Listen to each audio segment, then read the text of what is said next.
Hello বন্ধুরা, দেখে নাও আজকে আমি কি রান্না করেছি। আজকে করেছি সাদা ভাত, তার সাথে এদিকে রয়েছে দেখো উচ্ছে আর কুমড়ো দিয়ে ভাজা, আর পটল ভাজা করেছি। উচ্ছে কুমড়ো পটল ভাজা।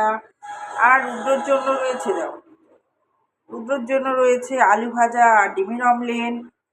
আর তার সাথে রয়েছে দেখো পুঁই শাকের তরকারি, পুঁই শাক করেছি।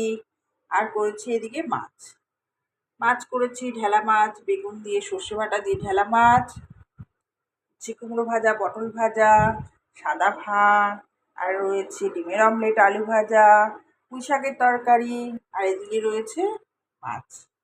রোজ দিন যদি আমার ভিডিও দেখতে ভালো লাগে, লাইক কমেন্ট শেয়ার সাবস্ক্রাইব তো অবশ্যই করো। সাবস্ক্রাইব করতে একদম ভুলো না। পিয়ালি ব্লগ দেখতে থাকো আর পিয়ালি ব্লগের পাশে থাকো। দেখো আমি রোজ দিন কী রান্না করি। দুটোর ভাত বাড়া হয়ে গেছে, এখন আমি ওকে ভাত দেবো। এখন রাখি, টাটা।